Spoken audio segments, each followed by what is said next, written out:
Shalom, salam jumpa di renungan harian kita, Sabtu 14 Mei 2022.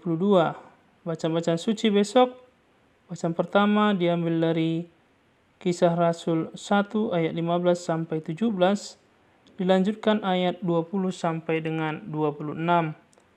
Injil diambil dari Injil Yohanes 15 ayat 9 sampai dengan 17. Saudara-saudari yang terkasih, bacaan pertama hari ini menampilkan pergumulan para rasul soal kelengkapan mereka sebagai kelompok 12. Yudas telah meninggalkan persekutuan karena mengkhianati Yesus.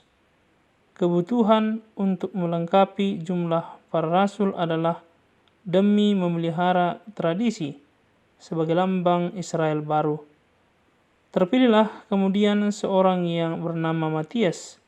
Matias dipilih karena dirinya senantiasa berkumpul dengan mereka selama Yesus hidup, yakni mulai dari pembaptisan yang dilakukan Yohanes sampai hari Yesus terangkat ke surga. Jadi dalam hal pergantian ini pun para rasul menetapkan dasar yang sangat kokoh untuk memilih dan mengangkat pengganti Yudas.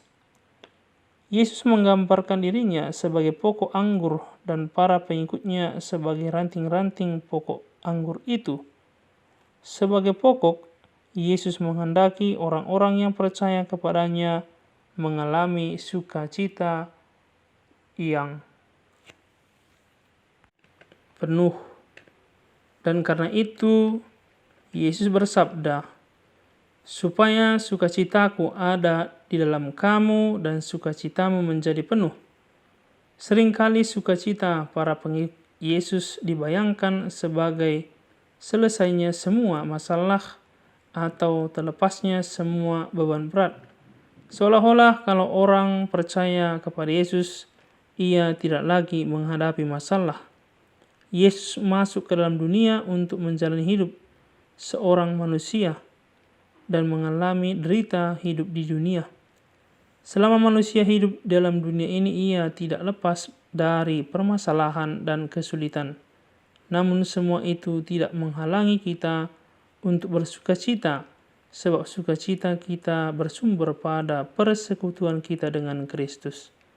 Bersama Tuhan dan dalam kekuatannya, kita akan mampu melakukan apapun dengan hati dan cinta yang besar, sehingga kita akan mengalami sukacita sekalipun yang kita hadapi adalah kesulitan. Yesus telah membuktikan hal itu karena kasih-Nya kepada manusia. Cacian, sengsara, dan wafat di salib pun dihadapinya dengan hati dan cinta yang besar. Kasih Yesus kepada para murid-Nya dan kepada semua manusia tidak hanya diungkapkan dalam kata-kata saja. Ia mengungkapkan kasih itu dalam tindakan yang nyata. Kasih-Nya itu diungkapkan melalui keterlibatannya dalam kehidupan manusia. Dalam kehidupan Yesus kita dapat melihat dan mengalami keterlibatan Allah dalam kehidupan manusia. Dia yang adalah Allah telah menjadi manusia dan mengalami kehidupan sebagai seorang manusia. Terutama ia mempersembahkan diri di kayu salib untuk menyelamatkan manusia. Saudara-saudari yang terkasih, Matias dipilih untuk melengkapi jumlah para murid menjadi 12 orang.